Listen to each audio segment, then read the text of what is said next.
Assalamualaikum warahmatullahi taala wabarakatuh.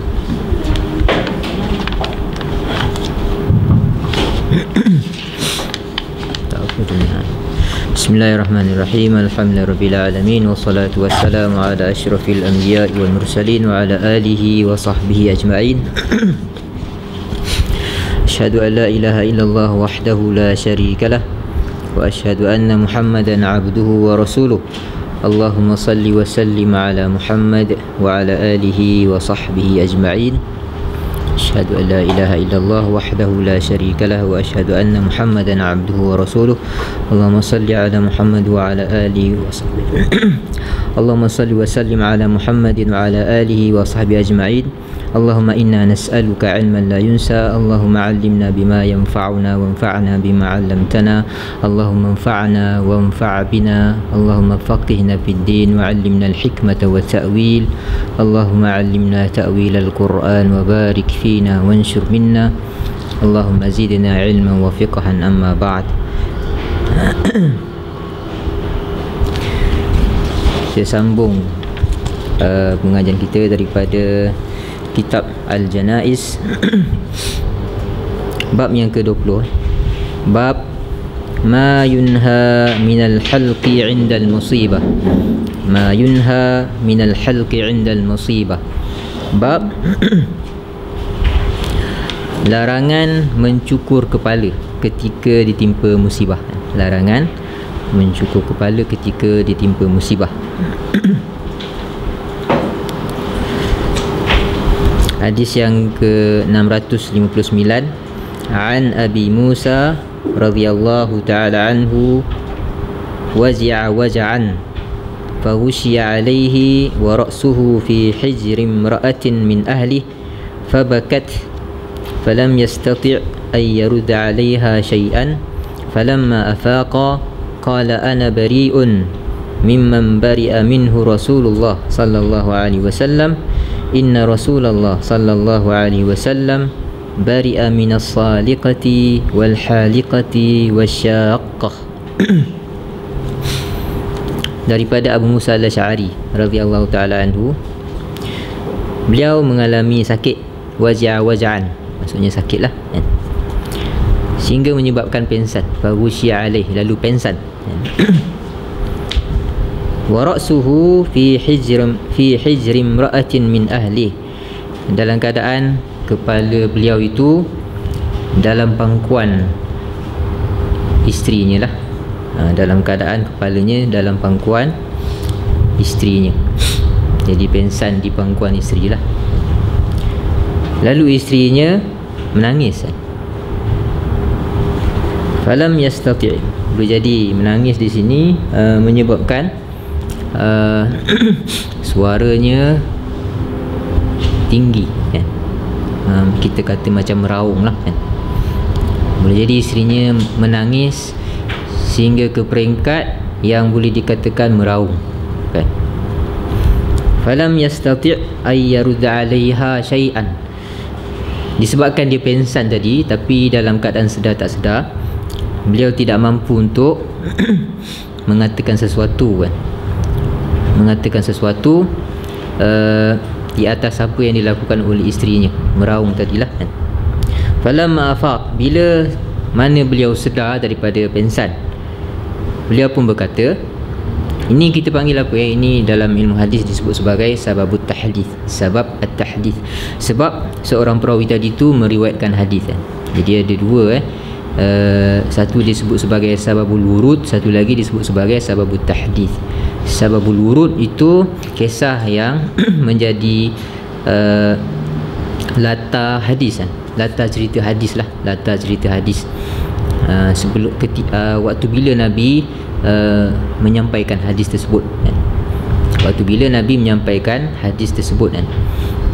Yang ini perlu diketahui untuk memahami siyak kan? Siyakul hadis dia sama seperti sababun nuzul, sabab nuzul al-ayah. Kalau dalam ulumul Quran, yang semisal dengan istilah tadi adalah disebut sebagai sababu nuzulil ayah, sebab turun ayat kan. Perlu difahami untuk mengetahui konteks ayat, siyakul ayah kan. Kalau dalam ilmu hadis disebut sababul wurud kan. Perlu difahami sababul wurud, kisah di sebalik hadis tadi tu untuk memahami konteksnya. Tapi ada satu lagi disebut sebagai sababut tahdits. Sababut tahdits ini kisah yang menyebabkan perawi yang meriwayatkan hadis tersebut daripada Rasulullah ataupun perawi sebelumnya menyampaikan hadis kan. Kadang-kadang ada munasabahnya ataupun kita panggil apa, kisah tertentu yang menyebabkan seorang perawi tadi tu dia sampaikan hadis kan. Bila dia dapati hadis itu selari ataupun bertepatan dengan situasi yang dialami. Di sini Abu Musa al-Asy'ari radhiyallahu taala anhu, beliau mengalami sakit yang dibimbangi mungkin meninggal dunia lah kan. Maka isterinya menangis kan. Menangis di atas kejadian tersebut. Jadi dia rasakan itu adalah peristiwa yang sesuai dengan dengan hadis yang yang disampaikan. Jadi bila dia sedar tu, dia kata ana bariun mimman bari'a minhu Rasulullah sallallahu alaihi wasallam. Aku berlepas diri daripada orang yang Rasulullah sendiri berlepas diri daripadanya ataupun daripada mereka kan. Jadi bara'ah di sini, berlepas diri di sini kita ada jelaskan kan, maksudnya dalam pertemuan sebelum ni bukan maksudnya orang tersebut yang Nabi dan para sahabat berlepas diri daripada mereka, daripada golongan tu, bukan maksudnya dia terkeluar daripada Islam, lalu dihukum sebagai kafir, murtad dan seumpamanya, bukan.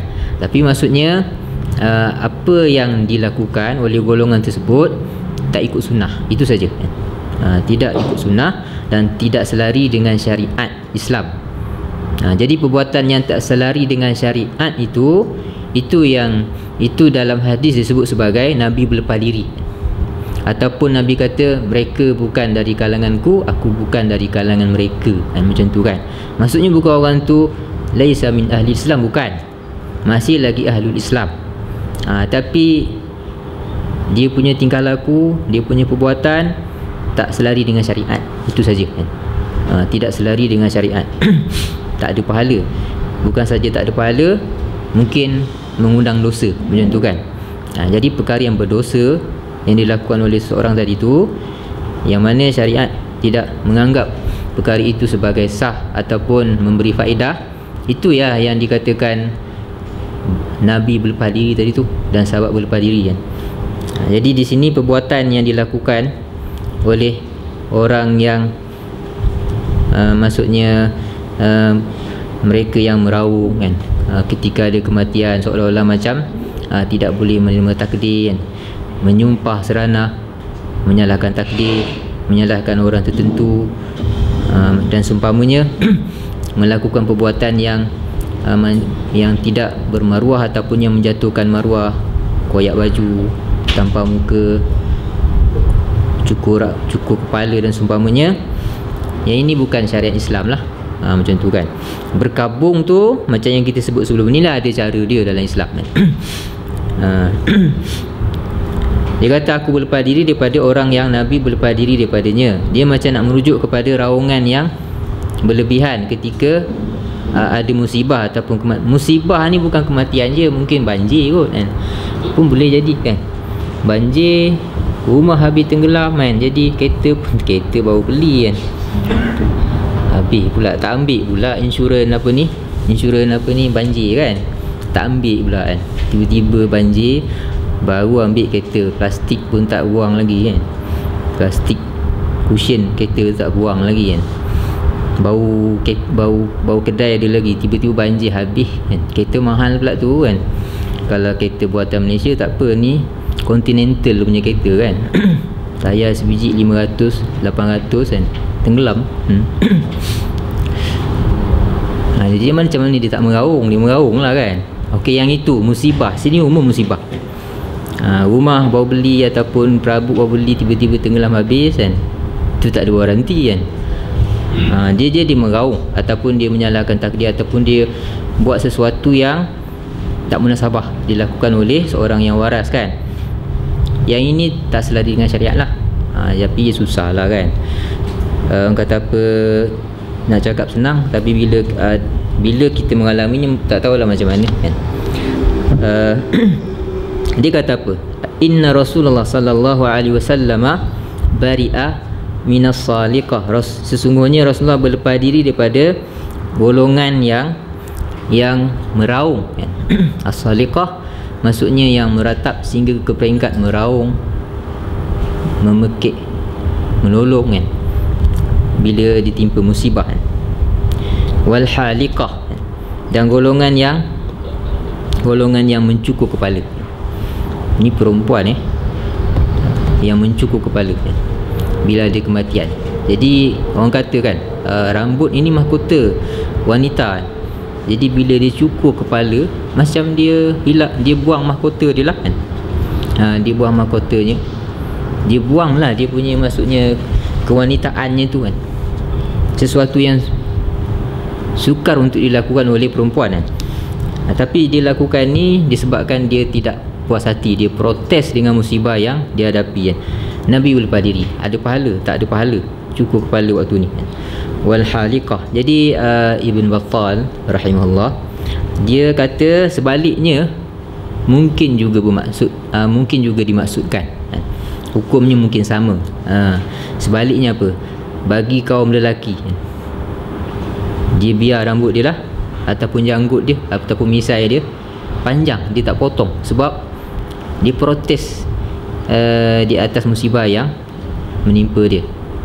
Dia bila dia kecewa dengan satu peristiwa kematian dan seumpamanya musibah yang menimpa dia, dia biarlah janggut dia panjang, rambut dia panjang, misai dia panjang, serabai lah, kan. Orang Melaka serabai maksud lain, kuih. Serabai ni, serabai lah maksudnya tak rupa orang lah, kan. Serabai, biar rambut panjang, sama juga, macam tu juga. Maknanya itu bukan sebahagian daripada, itu bukan syariat Islam. Bila menghadapi musibah, kat sini disebut cukur kepala bagi kaum wanita. Bagi kaum lelaki, dia biar rambut dia panjang, kan. Ada juga macam tu, kan. Wasyaqah, dan yang mengoyakkan baju, mengoyakkan pakaian, mengoyakkan pakaiannya kerana tidak boleh menerima takdir, kan. Ini contoh, contoh-contoh yang yang menjelaskan maksud apa tadi tu dalam hadis sebelum ni, kan. Dia ada sebut secara umum da'wal jahiliyah, da'wal jahiliyah, seruan-seruan jahiliyah dan amalan orang jahiliyah tadi tu, antaranya seperti yang dijelaskan dalam hadis Abu Musa al-Asy'ari ini, kan. Sini dia sebut lagi. Jadi bukan terbatas kepada hal ni je lah, kan? Bukan terbatas kepada hal ni je. Ni contoh saja, kan? Maksudnya apa saja yang dilakukan oleh seorang kerana tidak puas hati dengan takdir, kan? Tak boleh terima takdir, itu saja. Apa saja yang dilakukan sebab tak puas hati ataupun tidak boleh menerima takdir, kan? Itu maksudnya termasuk dalam hukum yang hukum, maksudnya perkara ataupun perbuatan yang bersalahan dengan syariat ketika musibah macam tu, kan. Bab man jalasa 'indal musibah yu'rafu fihi al-huzn. Man jalasa 'indal musibah yu'rafu fihi al-huzn. Sesiapa yang duduk ketika menghadapi musibah, diketahui daripada rupanya, daripada penampilan, daripada wajahnya kesedihan. Dapat dilihat kesedihan pada wajahnya, dan dia duduk ketika menghadapi musibah.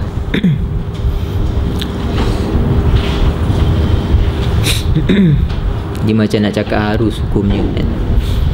Ketika macam nak cakap apa, duduk ketika bermasalah ni macam nak menunjukkan kepada tenang lah. Orang kata apa, seni menenangkan diri lah, kan. Ketika bermasalah, dia tak kelang kabut lah, hulu kilir tak ada, dia duduk relax, tenangkan diri, macam tu lah, macam tu maksud dia, kan. Ana Aisyah radhiyallahu ta'ala anha qalat lamma ja'a an-nabi sallallahu alaihi wasallam qatlu ibn Harithah wa Ja'far wa ibn Rawahah jalas yu'rafu fihi al-huzn wa ana anzuru min sa'iril bab ay shaqqil bab فأتاه رجل فقال إن نساء جعفر wa dzakara buka'ahunna fa amarahu an yanhahun fadhahab thumma atahu ath-thaniyah fa akhbarahu annahunna lam yuti'nah faqala inhahunna fa atahu ath-thalithah qala wallahi ghalabnana ya Rasulullah fa za'amat annahu qala fahthu fi afwahihinna at-turab. Daripada Aisyah radhiyallahu taala anha beliau berkata, ketika sampai kepada Nabi SAW berita kematian Zaid ibn Harithah. Ni Zaid bin Harithah Hibbun Nabi, dia punya gelaran dia kan, Hibbun Nabi SAW. Maksudnya orang yang dikasihi oleh Nabi, anak angkat dia kan. Jadi pernah satu ketika dibinkan kepada Nabi kan, ketika waktu belum lagi turun larangan menasabkan seorang kepada bukan bapa. Jadi orang panggil dia Zaid ibn Muhammad kan. Zaid bin Harithah ni minal mawali, maula. Maula ni maksudnya orang yang tak ada suku dia kan? Maula maksudnya orang yang tak ada suku. Dua kemungkinan. Boleh jadi dia hamba asalnya, hamba sahaya, dia dibebaskan oleh seseorang yang ada suku kan? Bila dibebaskan, dia punya gelaran dia maula kan? Dia bukan lagi hamba tapi maula kan? Maula apa? Maula kepada kabilah yang bebaskan dia kan? Maula Quraisy maksudnya dia hamba yang pernah dibebaskan oleh suku Quraisy kan? Dia sebut Quraisy juga, Quraisyun maulahum, macam tu lebih kurang kan. Al-Imam Al-Bukhari rahimahullah, dia Al-Ju'fi, maula Al-Ju'fi. Ini sebab bapanya diislamkan oleh seorang daripada kabilah Ju'fi kan? Jadi dia disebut sebagai maula Al-Ju'fi, Al-Ju'fi maulahum. Zaid bin Harithah maula. Boleh jadi maula dia bukan hamba dari orang luar. Orang luar datang ke satu tempat ataupun satu kampung, dia masuk suku kan? Masuk suku kan? Macam ni 9 lah pula kan. Masuk suku kan? Masuk suku, adalah kot upacara apa semua tak tahulah kan. Maksudnya dia buat perjanjian dengan suku, minta perlindungan daripada suku tertentu. Jadi suku tu kata, okey, orang ni jangan kacau ni, kami jaga dia. Jiwar, melalui sistem jiwar dipanggilkan. Dulu ada sistem jiwar, mujir dengan mujar. Kabilah yang melindunginya disebut sebagai mujir, dia yang dilindungi sebagai mujar. Ni Nabi pernah guna sistem ni dulu kan, masa balik daripada Taif kan. Masa balik daripada Taif tu, orang dah tahu dah lah dia nak keluar daripada Mekah kan. Nak cek perlindungan. Jadi orang Mekah semua memang anti lah kan. Jadi Nabi ada yang memberi perlindungan kepada Nabi yang waktu tu. Jadi Nabi guna sistem jiwar. Jadi orang yang dilindungi oleh seseorang daripada kabilah tertentu melalui sistem jiwar, dia bukan hamba tapi orang luar. Yang ini juga disebut sebagai maula. Zaid bin Harithah, orang luar yang dilindungi oleh Rasulullah SAW, maka dia maula. Dia orang yang dikasihi oleh anak angkat kan. Bila Nabi dapat berita kematian Zaid bin Harithah, ni perang Mu'tah kan, yang mana panglima perang semuanya syahid kan. Ni satu-satunya perang yang Nabi buat plan B, plan C kan. Plan A, plan B, plan C. Sebelumnya tak ada kan. Nabi sebelum lepaskan maksudnya angkatan tentera tu kan, pasukan tentera yang dipimpin oleh Zaid bin Harithah, Nabi kata kalau dia ni terkorban, nanti naik Ja'far ibn Abi Talib, tu sepupu Nabi juga, Nabi sayang dia kan, baru balik daripada Habsyah kan, baru saja di Madinah kan, baru saja ke Madinah. Nabi kata kalau Ja'far ibn Abi Talib terkorban, maka lantiklah Abdullah ibn Rawahah. Ni seorang sahabat yang mahir bersyair kan. Nabi buat macam tu menunjukkan situasi tu getir kan? Sebab mereka akan berdepan dengan Rom, tentera yang bersepatu. Dia panggil tentera yang bersepatu. Apa pasal? Waktu tu tentera tak pakai kasut ke? Memanglah sahabat Nabi ramai tak pakai kasut kan.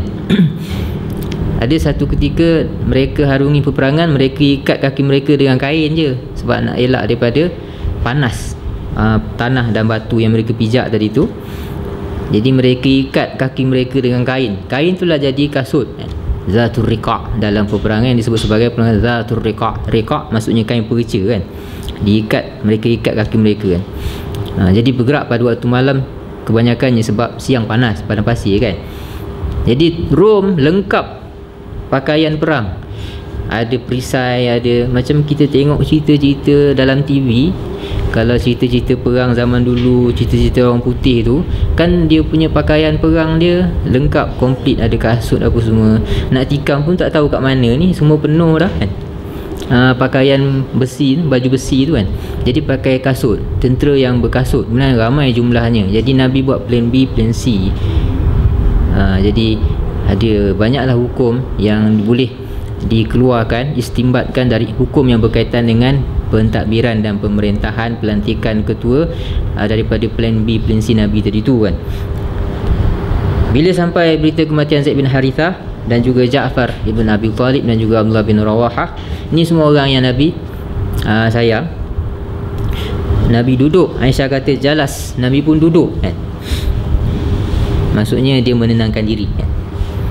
Aisyah kata yu'rafu fihi al-huzn, boleh lihat kesedihan pada wajah Nabi tu, dia sedih. Dia kata wa ana anzuru min sa'iril bab, ay syaqqal bab. Aisyah kata aku melihat Nabi dari celah pintu. Dia tengok dari celah pintu, dia nampaklah Nabi sedih. Fa'atahu rajul, ketika itu datang seorang lelaki, faqal, dan dia berkata inna nisa'a Ja'far wa dzakara buka'ahunna. Seorang lelaki mengadu kepada Nabi, dia kata wahai Rasulullah, isteri dan juga kaum keluarga, kaum kerabat dari kalangan wanita Ja'far bin Abu Talib kan, menangis kan. Meraung-raung macam tu kan. Bukan menangis biasa, mereka meraung kan. Isteri Ja'far, saudara dia yang perempuan semua meraung kan, sebab mereka sedih lah di atas kematian Ja'far. Jadi meraung tu yang itulah yang tak apa okey. Fa'amarahu ayya an yanhahunna, lalu Nabi arahkan lelaki tadi tu untuk melarang keluarga Ja'far tadi tu daripada meraung, daripada menangis. Boleh jadi menangis saja kan, boleh jadi tiada raungan kan. Tapi kenapa dilarang nanti kita tengoklah kan.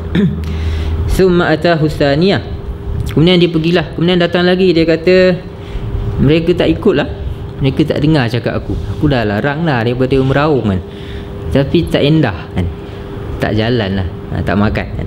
Falam yuti'na, mereka tak endah. Adakah mereka enggan mengikut ataupun mendengar arahan Nabi? Boleh jadi mereka tak tahu tu arahan Nabi. Boleh jadi orang lelaki tersebut tak cakap pun Nabi larang, dia kata dia hanya bagi nasihat. Jadi keluarga Ja'far tak tahu itu larangan ataupun arahan daripada Rasulullah. Boleh jadi begitu. Tak mungkin sahabat Nabi, lebih-lebih lagi Ja'far dan keluarganya tidak patuh kepada perintah Nabi kan. Jadi boleh jadi mereka pun tak tahulah yang itu adalah daripada Nabi, sebab ni melalui perantara kan. Faqala, lalu Nabi bersabda inhahunna, larang mereka daripada meraung. Fa'atahu salisa, lepas tu datang lagi, dia kata tak jalan. Dia kata wallahi, demi Allah, ghalabnana ya Rasulullah, tak mampulah aku tak mampu nak larang mereka sebab mereka tak jalan lah tak. Maksudnya meraung juga. Mereka telah mengalahkanku. Maksudnya raungan mereka tadi tu, perbuatan mereka meraung tadi tu, maksudnya tidak dapat dihentikan dengan nasihat aku. Lalu Aisyah berkata, Nabi kata kepada lelaki tersebut, uhsu fi afwahihinna turab. Dah kalau tak makan kau nasihat, ambil tanah sumbat kat mulut mereka. Ambil tanah sumbat, meraung kat mulut kan, sumbat tanah dekat mulut kan. Dia buat ke ni? Adakah orang ni buat? Adakah ini perintah ni Nabi maksudkan betul-betul, ataupun sekadar mubalaghah je? Nabi nak kata dah kalau tak makan, sumbat mulut mereka dengan tanah. Bukanlah kena sumbat mulut mereka tu dengan tanah, maksudnya buatlah apa pun, yang penting mereka itu diam ataupun berhenti daripada meraung. Dua-dua tu mungkin dimaksudkan.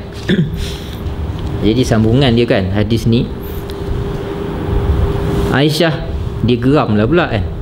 Nabi sedih ni, orang ni asyik datang kata dia nangis. Nabi sampai 3 kali Nabi Aisyah kata apa ni, wallahi, dia kata apa, macam mana sambungan dia tadi tu, apa sambungan dia? Dia kata engkau tak buat apa-apa pun kan? Engkau tak buat apa-apa pun. Dimarahlah kepada lelaki tersebut kan. Sebab Nabi dah letih dah ni. Dia melihat situasi Nabi yang letih lah, nak bagi jawapan kepada dia, tapi macam dia tak buat apa, macam seolah-olah lelaki tadi tu tidak melakukan apa-apa untuk menenangkan keluarga Ja'far. Lalu Aisyah dimarah lelaki itu kan. Dia kata engkau tak buat apa-apa pun kan, macam tu kan. Jadi kat sini antara faedah yang boleh diambil lah, boleh jadi tangisan yang yang dizahirkan oleh keluarga Ja'far tadi tu bukanlah raungan yang menyalahi adat Islam. Mungkin menangis saja, tapi kenapa ditegah oleh Rasulullah? Jadi mereka kata ini untuk mengelak daripada berlaku sesuatu yang tidak diingini. Benda itu boleh, menangis boleh ketika ada kematian ataupun musibah, tak salah. Tapi kalau tangisan tadi tu boleh membawa kepada ratapan yang ditegah oleh Islam, boleh membawa kepada perbuatan menyalahi takdir, yang itu ditegahlah kan. Maka disebabkan itu tangisan yang asalnya harus tadi itu boleh saja ditegah. Jadi mereka keluarkan satu kaedah, jawazun nahyi 'anil mubahi 'inda khasyati ifdha'ihi ila ma yuharram ataupun ila haram. Jawaz menegah ataupun melarang sesuatu yang harus hukumnya kan. Ketika dibimbangi sesuatu yang harus tadi itu boleh membawa kepada yang haram. Okey, ni kaedah dia boleh dipakai dalam semua bab, tak berkaitan dengan bab ni saja kan. Boleh. Ini juga diguna dalam kaedah sadduz zari'ah. Apa itu sadduz zari'ah? Ni kaedah usul fiqh kan. Salah satu daripada kaedah usulul fiqh.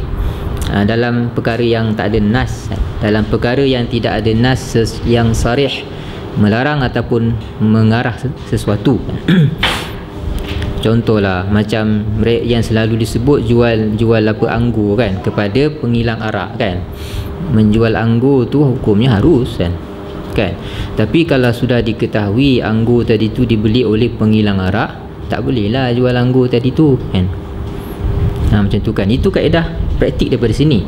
Larangan daripada melakukan sesuatu yang harus kan? Harus hukumnya. Tapi sesuatu yang harus tadi tu boleh membawa kepada perkara yang haram. Boleh membawa kepada perkara yang haram. Ini dalam istilah moden disebut sebagai apa? Fiqhu at-tawaqqa'. Fiqh at-tawaqqa' ataupun fiqhul ma'alat. Dua istilah, sebab dua tokoh kan. Seorang tokoh dia guna istilah fiqhut tawaqqa', seorang tokoh lagi dia guna istilah fiqhul ma'alat. Maksud sama je kan. Al-Qaradawi guna istilah fiqhul ma'alat kan. Bin Bayyah sebut fiqhut tawaqqa', sama je maksud dia kan. Kita menjangka kan. Dulu disebut sebagai apa? Iftirad kan. Hukum iftiradi kan. Ada hukum ala nawazil ataupun nazilah, ada hukum iftiradi kan. Ni Madrasatul Ra'i Abu Hanifah banyak menggunakan fiqh iftiradi. Dia andaikan saja situasi yang tak berlaku pun kan. Andaikan situasi tak berlaku dan letak hukum. Jadi sebahagian kata ni sia-sia lah, tak berlaku lagi, kau nak tahu hukum buat apa. Sekarang ni dah tak sia-sia dah benda tu kan. Dulu mungkin yang tu kan. Sekarang ni memang kena buat banyak andaian. Sebab kadang-kadang bila dah berlaku tak dan dah nak fikir dah kan. Bila dah ada hukum tu dah ready, bila berlaku dah ada dah. ready macam tu kan. Ini contoh benda yang harus ditegah kerana boleh membawa kepada sesuatu yang haram. Menangis ketika musibah itu harus saja, tak ada salah. Tapi kalau kita jangkalah tangisan tadi tu boleh menyebabkan seseorang tadi tu akhirnya akan menyalahkan takdir, bertindak sesuatu di luar kawalan, awal-awal lagi kita tegahlah daripada berlaku macam tu kan.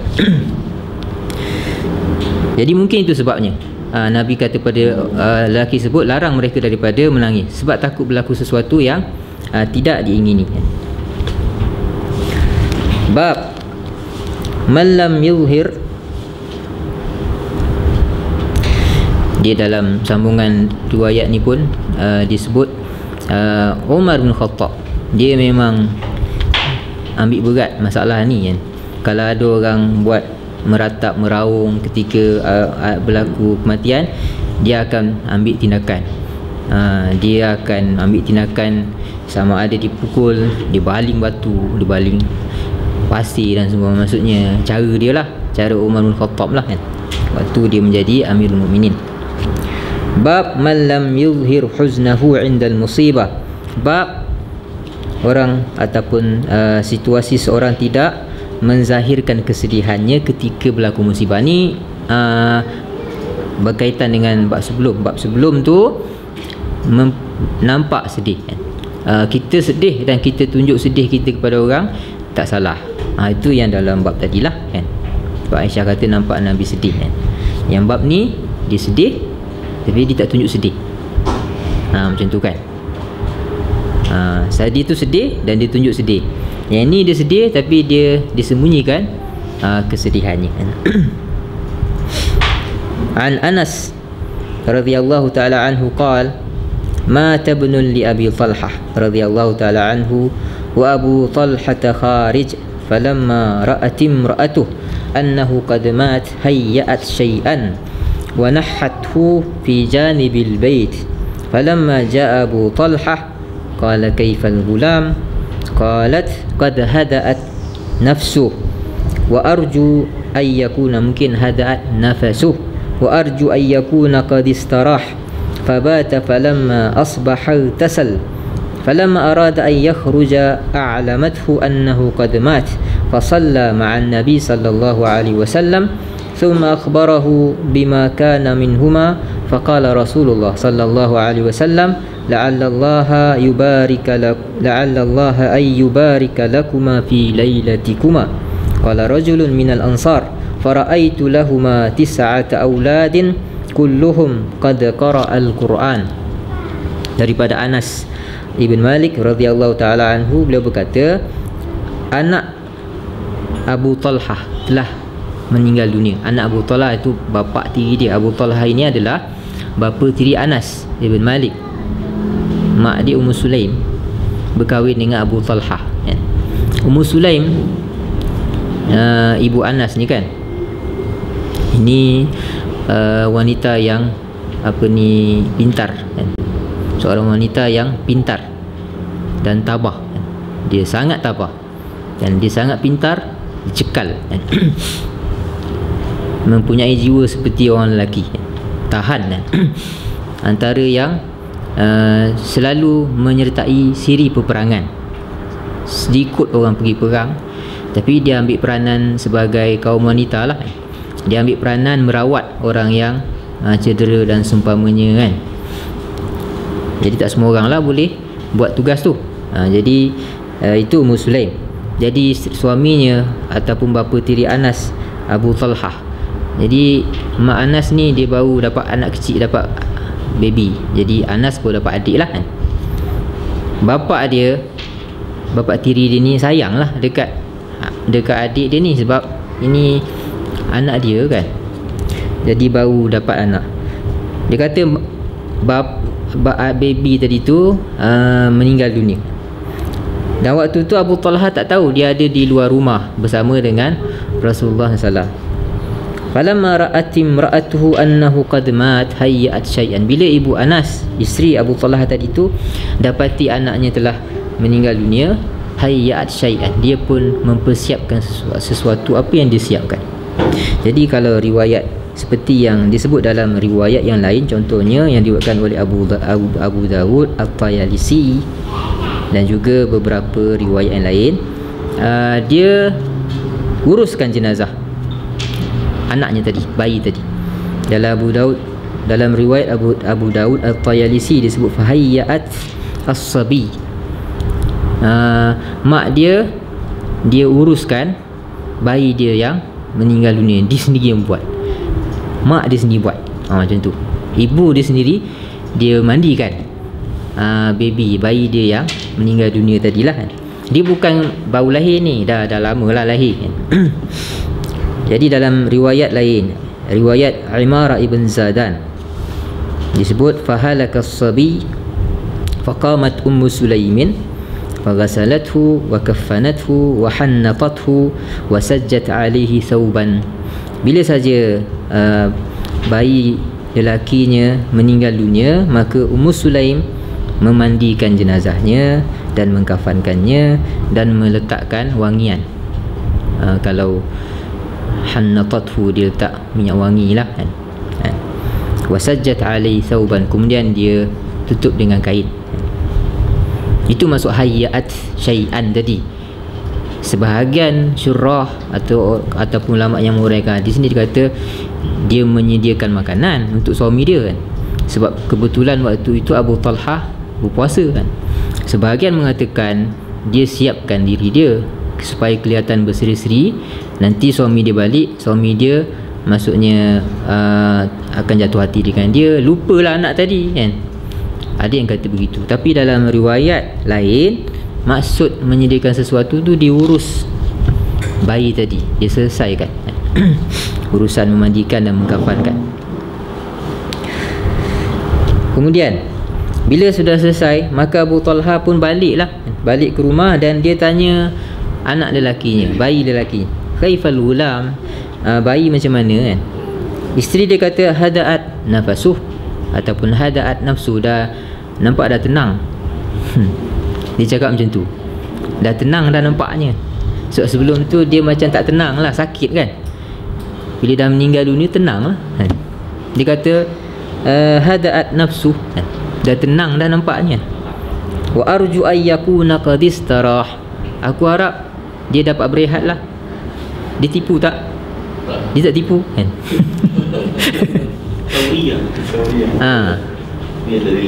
Ni tauriah lah kan. Ta'rid disebutkan. Ini istilah dalam bahasa Arab disebut sebagai ta'rid kan. Ataupun apa ni, ma'rudah ataupun ma'arid kan. Ta'rid maksudnya dia mengatakan sesuatu yang ada dua maksud. Orang lain mungkin akan faham maksud A, dia maksudkan B. Dia sengaja buat begitu kan. Untuk sesuatu tujuan kan. Dia kata aku berharap dia dapat berehat, sebab dia pun tak tahu kan kesudahan bayinya, anaknya macam mana di alam barzah dan di akhirat. Dia tak tahu kan. Jadi dia harap anaknya dapat tenang di alam barzah. Dia harap begitu. Tapi suami dia fikir rehat, maksudnya tidur lah kan. Dah tenang maksudnya dah elok lah sakit. Dia faham macam tu kan. Dia kata dah tenang dah, maksudnya dah hilang sakit dia dan dia dah tidur kot, istirah, berehat. Dia faham macam tu. Ayat dia guna macam tu kan. Fabat, lalu Abu Talha tadi dia tak cek dia pun tidur kan. Falamma asbaha igtasal, bila dah siang dia pun mandi. Sini dia tak ceritalah kisah sepenuhnya, tapi sini menunjukkan malam tadi dia dah bersama dengan isterinya lah. Sebab siang dia mandi, maksudnya Ummu Sulaim bersama dengan suaminya. Itu cara dia nak tunjuk tak ada apa-apa kan? Siapa yang paling sedih sebenarnya, isteri ke suami kalau anak kecil meninggal dunia? Saya rasa mak kan, isteri lah kan. Sebab dia lahirkan kan. Sebab anak tu 24 jam dekat dia. Bapak mana ada, dia tengok-tengok je kan. Kalau bapak tu sedih, mak lagilah sedih kan. Tapi mak ni dia tenang. Nampak sini, sebab bab ni, tajuk ni dia sembunyikan kesedihan. Ibu Anas tadi tu dia boleh nak sedih, dia tunjuk sedih dia, tak salah pun kan. Tapi dia sembunyikan kesedihannya. Tujuannya apa? Dia nak dapatkan restu tadi, nak dapatkan redha Tuhan tadi tu. Dia harap dia dapat ganti. Allah akan gantikan dengan sesuatu yang baik. Jadi nak dapat galang ganti tu, dia kena buat sesuatu yang lebih daripada orang. Apakah dia? Dia kena sembunyikan sedih dia. Maksudnya dia harapkan sesuatu yang baik kan. Dia fikir tak apa, nanti mungkin dapat anak lagi. Dia macam tu je kan. Jadi dia hilangkan sedih dia. Sebab dia nakkan itu. Jadi dia tak tunjuk sedih dia kepada suaminya. Kalau dia tunjuk sedih, mungkin tak capailah maksud dia kan. Jadi dia bersama dengan suami macam tak ada apa-apa kan. Memang tak jangka. Sebab dia boleh bersama dengan suami, isteri yang kematian anak, perempuan yang kematian anak. Dia boleh ke nak bersama dengan suami dia? Tak mungkin. Mustahil kan. Itu akan berlaku mustahil. Tapi dia buat benda yang mustahil.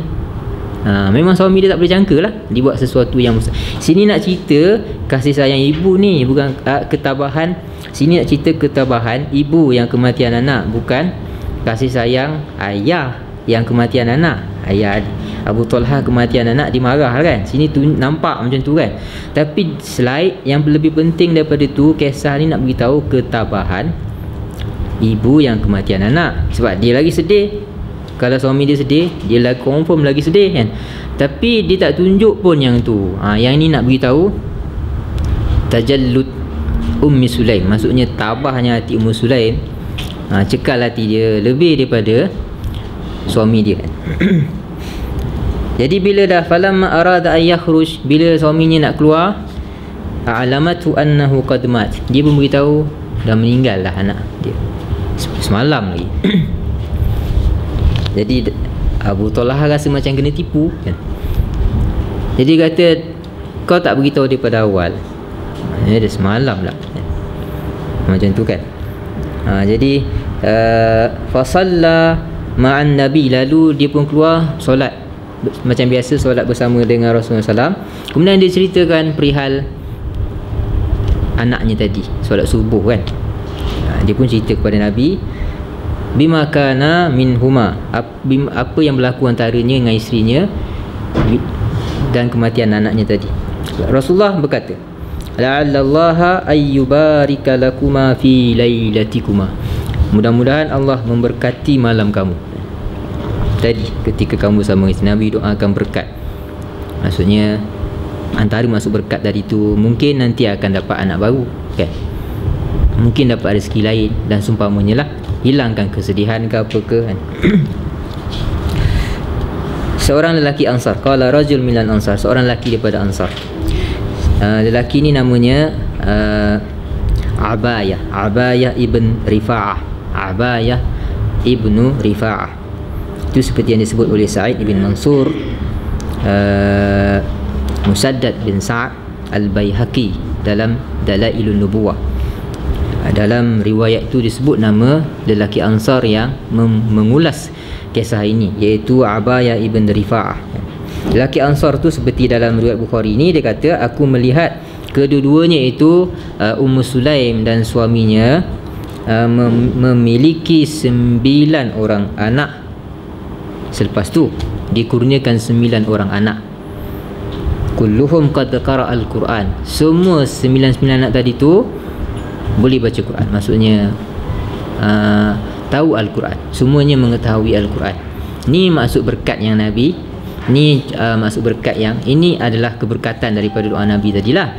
Dalam Dalailun Nubuwah Al-Baihaqi dia sebut, Abayah ibn Rifa'ah kata, ra'aitu lidzalikal gulami sab'a banin kulluhum qad khatamal Quran.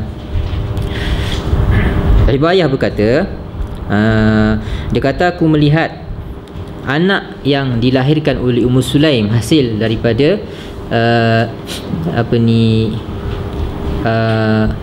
hubungannya dengan suaminya. Dia dapat anak ganti kepada anak yang meninggal tadi tu. Anaknya tadi tu namanya Abdullah kan? Abdullah bin Abi Talha, adik Anas lah. Anaknya tadi tu sempat besar dan berkahwin dan dapat anak pula. Dapat anak seramai 7 orang kan? Jadi maknanya Ummu Sulaim dia kehilangan seorang anak, kemudian dia dapat cucu.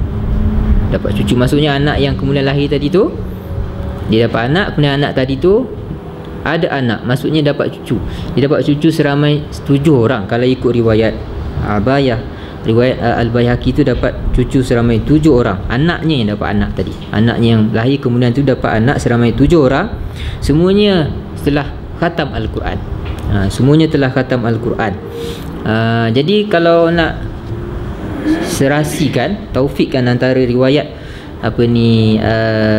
Al-Baihaqi dengan Al-Bukhari, dalam Baihaqi kata yang mendapat lebih daripada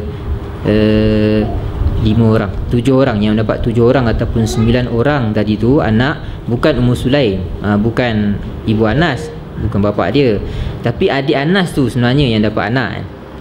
Dalam riwayat Bukhari dia kata mak dia dapat anak. Mungkin itu majazi dalam bahasa Arab, maksudnya dia kata cucu sebenarnya. Ummu Sulaim dia dapat cucu seramai 7 ataupun 9 orang. Sini mungkin ada berlaku tashif ataupun ada maksud lain, 9 ataupun 7. Jadi dia sebut cucu, maksudnya berkat doa Nabi tadi tu sehingga Ummu Sulaim dapat cucu seramai 7 orang. Tapi cucu tu disebut sebagai anak lah. Dan kesemua cucunya tadi tu hafal semuanya khatam Al-Quran. Khatam Al-Quran. Boleh jadi 9 orang, 7 daripadanya khatam Al-Quran. Macam tu mungkin maksudnya begitu kan. Jadi ada disebut kat sini, ni tadi dia macam tu kan, dia cakap dengan suami dia, dah tenang anak dia, dia tak cerita benda sebenar. Dia cakap sesuatu yang boleh difahami maksud lain tapi dia masukkan lain kan. Tu tak tipu kan. Jadi ulama kata sini harus masyru'iyah al-ma'arif al-muhimah idza da'atid daruratu ilaiha. Diharuskan melakukan ma'arif, maksudnya mengucapkan sesuatu yang ada maksud lain, macam tipu tapi bukan tipu kan. Disebut tauriah kan. Macam yang berlaku kepada Nabi Ibrahim AS kan, ketika ditanya siapakah perempuan yang bersama dengan kamu, dia kata saudara aku kan, saudara aku. Dia nak mengelak situasi yang tidak diingini kan, sebab dia tahu raja yang berkuasa tu zalim. Kalau dia tahu ini isteri Nabi Ibrahim AS, dia akan buat sesuatu yang lebih teruk lagi kan, dibunuh ke dan seumpamanya ke kan. Jadi dia tak beritahu tu isterinya, dia kata ni saudara aku. Dia kata kepada isterinya, betul lah kau saudara aku. Satu akidah. Waktu ni tak ada orang yang beriman melainkan kita 2 orang. Jadi engkau saudara aku lah, saudara si Islam. Tapi orang faham lain, tak apalah dipaham lain kan. Macam Nabi kan, ketika ditanya waktu nak pergi perang, daripada mana kamu datang, Nabi kata minas sama kan. Maksudnya dari orang tu faham daripada kabilah tertentu kan. Nabi cakap dengan maksud lain kan. Dia nak sembunyikan dia daripada Madinah tadi kan. Tapi dia sebut sesuatu istilah, dia tak tipu tapi orang faham lain macam tu kan. Ini dipanggil, ini ma'arif ataupun tauriah. Benda itu diharuskan. Sini Ummu Sulaim dia tak beritahu hal sebenar kepada suaminya, tapi dia tak menipu kan. Jadi ada kaedah kan, wa fil ta'arif wa fil ma'arif au ta'arif manduhatun 'anil kadhib. Wa fil ma'aridi manduhatun 'anil kadhib. Maksudnya dengan menggunakan ucapan-ucapan seperti itu yang disebut sebagai ma'arif ataupun tauriah tadi tu, itu maksudnya boleh menjadi alternatif kepada kita ataupun seorang daripada melakukan penipuan yang tidak diizinkan oleh syarak. Dibuat macam itulah. Tapi dia kata jika ada keperluan, bukan suka-suka hati je kan. Asal cakap dengan orang je pakai ayat double meaning macam tu kan. Asal cakap dengan orang je dia guna ayat double meaning macam tu kan. Tak ada keperluan, yang itu tak boleh lah kan. Yang itu tak boleh. Buat orang confuse dengan kita punya kenyataan pun tak boleh juga kan? Tapi jika ada keperluan, sini dia kata syaratnya apa? Syartu jawaziha alla tubtila haqqan li muslim. Syaratnya ia tidak boleh menafikan hak seorang muslim. Kalau dengan cara begitu boleh menafikan hak, yang ataupun maksudnya menghalang hak orang lain, tak boleh lah kan? Yang itu tak boleh. Dia buat begitu menyebabkan dia menutup hak orang lain, maka tu tak boleh. Syarat dia macam itulah. Itu dia punya kaedah umum ni. Jadi tak sewenang-wenangnya lah, asal boleh je dia pun buat. Dia pun guna ayat double meaning macam tu kan. Dia pun pakailah nanti alasan-alasan yang tak munasabah tu kan. Alasan tak munasabah tu macam-macam lah kan. Tak payahlah kita nak sebut panjang-panjang. Bab qaulun Nabi sallallahu alaihi wasallam, inna bika la mahzunun. Bab ucapan Nabi, sesungguhnya kami di atas sesungguhnya kami dengan kematianmu wahai Ibrahim amat sedih, macam tu kan. Ucapan tu. Wa anhu ay Anas radhiyallahu taala anhu, daripada Anas ibn Malik lagi radhiyallahu taala anhu, beliau berkata, dakhalna ma'a Rasulillah sallallahu alaihi wasallam ala Abi Saifin al-Qain wa kana dhi'ran li Ibrahim alaihi salam, fa akhadha Rasulullah sallallahu alaihi wasallam Ibrahim faqabbalahu wa shammah, thumma dakhalna alaihi ba'da dhalik wa Ibrahim yajudu bi nafsihi, faja'alat aina Rasulillah sallallahu alaihi wasallam tadrifani, faqala lahu Abdurrahman ibn Auf radhiyallahu ta'ala anhu, wa anta ya Rasulullah? Faqala ya ibn Auf innaha rahmah, thumma atba'aha bi ukhra, faqala innal aina tadma' wal qalba yahzan wa la naqulu illa ma yurdi rabbana aw ma yurda rabbuna, wa inna bi firaqika ya Ibrahim wa inna bi firaqika ya Ibrahim la mahzunun.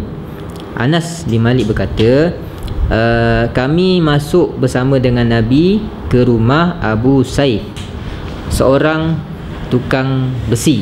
Al-Qain maksudnya tukang besi. Siapa Abu Saif ni? Abu Saif ni adalah bapa susu anak Rasulullah SAW yang meninggal dunia, yang namanya Ibrahim. Ibrahim itu anak Rasulullah SAW bersama dengan Suriyah, bersama dengan hamba sahayanya yang bernama Maria kan? Daripada Mesir. Jadi disebut sebagai Maria Al-Qibtiyah. Maria dari Egypt kan? Dari Egypt. Qibti itu maksudnya Egypt lah, daripada bumi Mesir kan?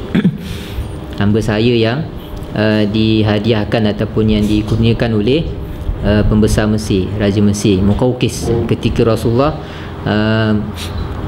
menghantar surat dakwah kepada Muqawqis untuk memulak agama Islam. Jadi Muqawqis dia tidak memulak agama Islam, tapi dia bagi penghormatan kepada Rasulullah. Dia bagi dua orang hamba sahaya dan beberapa hadiah yang lain. Jadi salah seorang daripada hamba sahaya tersebut namanya Maria Al-Qibtiyah. Jadi ini satu penghormatan kepada penduduk Mesir kan? Penduduk Mesir sebab moyang mereka lah, ataupun salah seorang daripada bangsa mereka, iaitu Maria tu adalah hamba sahaya Nabi. Bukan hamba sahaya biasa ni. Ni disebut sebagai Suriyah. Suriyah ini hamba sahaya yang dilayan seperti isteri kan? Hamba sahaya macam isteri lah, cuma tak ada akad nikah saja kan? Cuma tak ada akad nikah, tapi dia macam isteri lah kan? Disebut sebagai Suriyah kan? Jadi dapat anak, nama anaknya Ibrahim. Kemudian tak panjang umur anak lelaki Nabi tadi tu, dia meninggal dunia semasa kecil. Jadi masa dia lahir, jadi ramailah yang berebut-ebut nak jadi emak susu dia. Jadi masyarakat Arab macam tu kan, bila seseorang perempuan dapat anak, jadi dia akan cari ibu susu dia kan?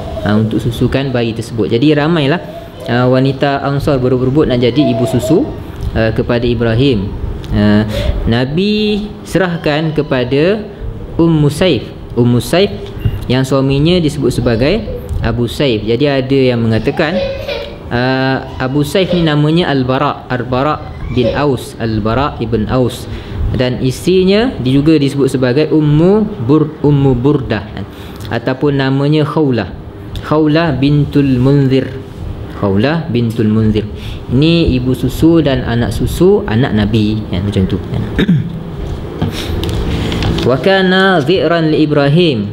Abu Saif itu adalah dhi'r, maksudnya bapa susu kepada Ibrahim alaihissalam. Ini bukan Nabi Ibrahim, sini disebut alaihissalam, alaihissalam, alaihissalam. Kalau kita buka buku yang ditulis oleh Syiah kan, mereka biasa letak doa ini kepada Ahlul Bait kan? Ali alaihissalam, Ali bin Abi Talib mereka kata alaihissalam, Fatimah alaihassalam. Keturunan Ali ibn Abi Talib yang disebut sebagai imam tu kan, sama ada Syiah daripada Zaidiyah ke, Syiah daripada Imamiyah ke kan, mereka akan letak istilah alaihissalam, alaihissalam.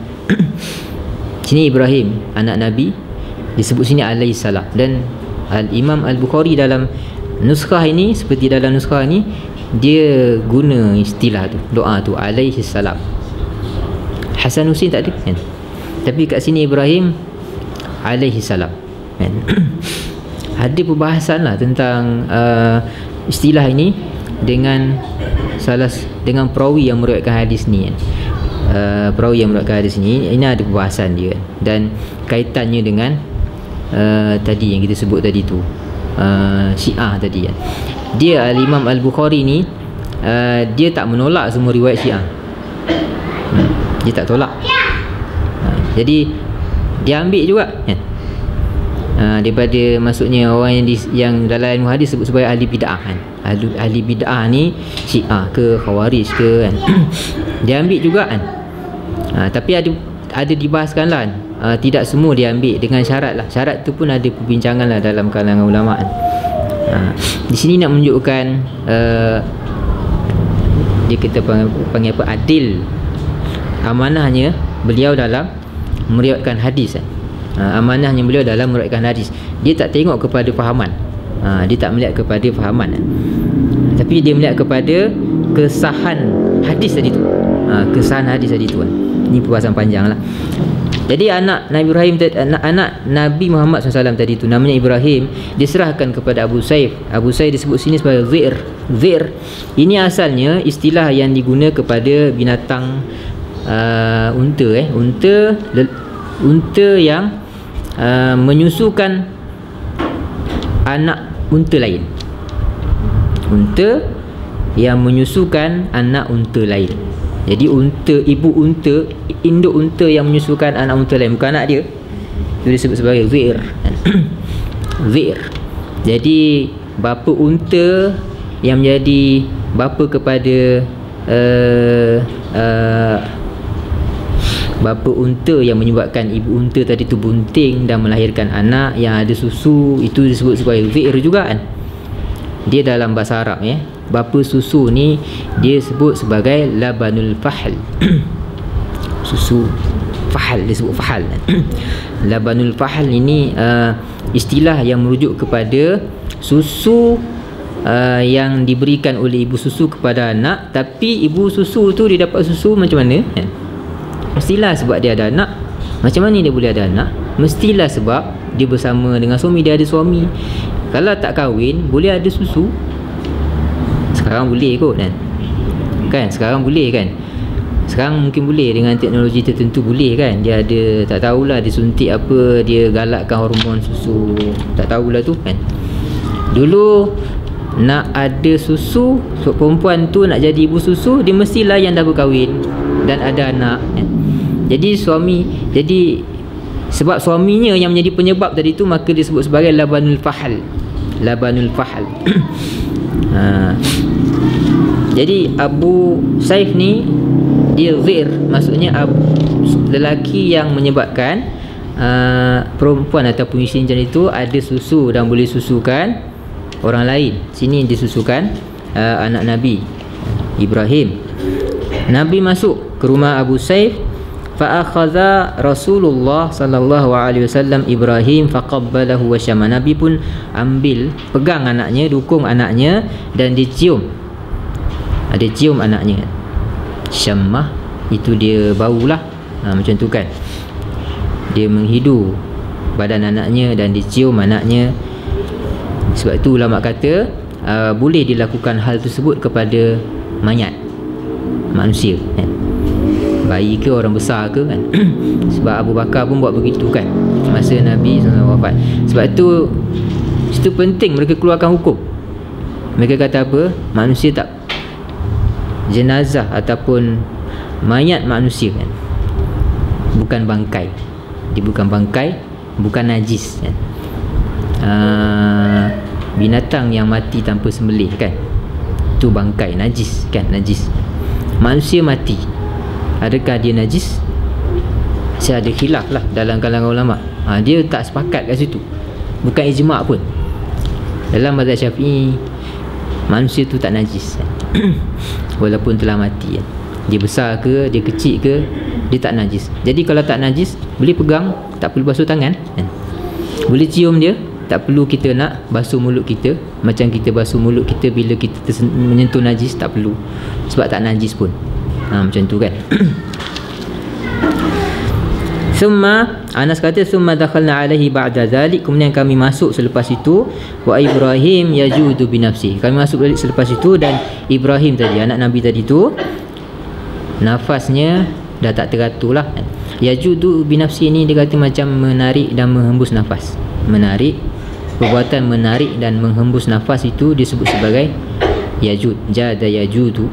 Seperti seorang itu kalau dia membelanjakan hartanya dan disimpan sebahagian hartanya, sebahagian hartanya dia belanjakan dan sebahagian hartanya disimpankan, maka dia disebut sebagai jada yajudu. Kalau orang yang pemurah kan dalam bahasa Arab disebut jawad juga. Maksudnya orang yang pemurah, jawad, maksudnya dia mengeluarkan hartanya, membelanjakan hartanya, tapi ada harta yang disimpan. Jadi begitu juga dengan orang yang bernafas tadi tu, disebut sebagai macam tu juga, yajudu binafsi. Sini dia cerita keadaan Ibrahim, anak Nabi tadi tu yang dah nazak ataupun yang telah meninggal dunia lah. Anas berkata, faja'alat aina Rasulillah sallallahu alaihi wasallam tazrifan, kedua mata Rasulullah mengalirkan air mata. Maksudnya Nabi menangis bila anaknya meninggal dunia. Nabi menangis. Lalu Abdul Rahman bin Auf yang melihat situasi itu pelik, sebab dia ingat tak boleh menangis. Kan yang dalam kisah sebelum ni ada juga sahabat yang bertanya kepada Nabi kan. Sa'ad bin Ubadah bertanya kepada Nabi kan. Dia kata, engkau menangis wahai Rasulullah kan? Sini sebab dia tak tahu benda itu tak boleh. Dia ingat benda tu tak boleh, dia tak tahu benda tu boleh kan. Sini Abdul Rahman bin Auf pun ingat tak boleh. Jadi dia tanya, wa anta ya Rasulullah, engkau pun menangis wahai Rasulullah kan? Bukan tak boleh menangis ke? Macam tu, seolah macam tu lah kan. Faqala, lalu Rasulullah SAW bersabda menjelaskan situasi. Sini nak beritahu apa? Kalau kita melihat seseorang itu dia melakukan sesuatu lain daripada apa yang dicakap lah, dipanggil apa? Cakap tak suka bikin kan? Boleh tegur kan? Sebagaimana yang dilakukan oleh Abdul Rahman bin Auf. Walaupun ni bukan nak tegur Nabi, tapi dia nak mohon penjelasan. Tapi begitulah yang dihukum atau faedah yang dikeluarkan oleh ulama. Kalau seorang itu dia melakukan sesuatu yang pada pengetahuan kita dia telah melarang sesuatu itu sebelumnya, tapi dia buat kan? Maka boleh tegur lah kan? Lalu Rasulullah bersabda, ya ibn Auf, innaha rahmah, wahai ibn Auf, wahai Abdul Rahman bin Auf, itu adalah sifat rahmat. Menangis ketika ada kematian. Nak kalau sini kematian anak, dan yang mati itu adalah seorang bayi. Nabi kata itu tak salah, itu rahmat. Macam Nabi nak kata dia menangis bukan dia maksudnya sedih di atas musibah yang menimpa dia, bukan begitu. Tapi dia menangis sebab dia kesian tengok bayi yang meninggal tu. Dia kesian. Tu kan rahmat, dia kata. Kesian tengok, bukan sebab sedih di atas musibah yang timpa kita, tapi bila kita tengok kejadian menimpa seseorang, macam kesian lah dia nak hadap benda tu, dia masih lagi bayi. Jadi sebab itu Nabi menangis. Dia kata ini rahmat, ini sifat belas kasihan kan? Macam kita tengok kucing kena langgar ke kan, anjing kena langgar ke, ini kan manusia kan. Budak kena dera ke, kita mungkin sedih, mungkin menangis. Sebab itulah takkan tak nangis kan. Tak nangis tu maknanya pelik lah kan. Bila tengok bayi ataupun kanak-kanak pun dalam keadaan susah, takkan kita tak nangis, tak sedih kan? Tak sedih tu maksudnya tak ada sifat belas kasihan lah. Sebab Nabi kata ini rahmat, belas kasihan. Summa atba'aha bi ukhra. Kemudian Nabi, maksudnya sini dia apa ni, dia tadi dicium kan, apa ni, bayi dia tadi tu kan. Faqala sallallahu alaihi wasallam innal aina tadma'. Nabi kata sesungguhnya mata menangis, maksudnya boleh menangis kan. Kalau ada musibah, kalau ada kematian, mata itu boleh menangis. Wal qalba yahzan, dan hati sedih, boleh sedih, maksudnya tak salah sedih macam tu kan. Wala naqulu illa ma yurdi rabbana au bima yurda rabbuna. Tapi ucapan ni kena jaga. Kita tak boleh bercakap melainkan apa yang Allah izin, Allah bagi, Allah restu, maksudnya yang mengundang, yang apa, yang maksudnya yang tidak membawa kepada dosa. Itu tak boleh. Kemudian Nabi kata wa inna bi firaqika ya Ibrahim la mahzunun. Dan sesungguhnya kami dengan sebab perpisahan ini wahai Ibrahim amat sedih. Nabi adakah dia bercakap dengan anaknya dah meninggal dunia kan. Jadi kat sini apa ni dia sebut apa apa ni, wuqu'ul khitab lil ghairi wa iradatu ghairihi bidzalik. Kita cakap dengan seseorang tapi kita tak maksud pun nak bercakap dengan dia, kita maksudkan orang lain yang dengan ucapan tu, itu boleh lah kan. Ni biasa berlaku lah. Kita cakap dengan budak, kita nak cakap dengan bapak dia kan, ataupun dengan mak dia kan, atau nak cakap dengan atuk dia. Mak anak dengan bapak dengan mak kan lain tu kan. Cakap direct nanti panas kan. Dia cakap dengan cucu kan. Atuk pun macam tu juga. Dia nak cakap dengan anak dia, dengan mak cucu dia, dengan ayah cucu dia, dia tak cakap, dia cakap dengan cucu dia. Engkau esok dah besar, jadi orang baik-baik. Dia nak cakap anak dia tak baik tadi kan, tapi dia tak cakap macam tu, dia cakap dengan cucu dia, jangan menyusahkan orang. Dia nak cakap apa? Mak bapak kau banyak menyusahkan aku kan. Dia kata kat cucu dia, kau dah besar esok, jangan menyusahkan orang. Dia kata kat cucu dia, cucu tak faham pun kan, tapi yang terasa tadi tu mak ayah dia lah. Ni macam ni lah. Nabi dia tak maksudkan lah, maksudnya berbicara dengan anaknya, tapi dia maksudkan dengan sahabat. Maksudnya tidak salah kita nak bersedih kalau ada kematian, tu tak ada masalah. Tapi yang tak bolehnya kita bercakap sesuatu yang tidak elok, yang menyalahi adab Islam ketika mendapat musibah. Sini mereka ulama sebut lagi jawazul ikhbar anil huzni wa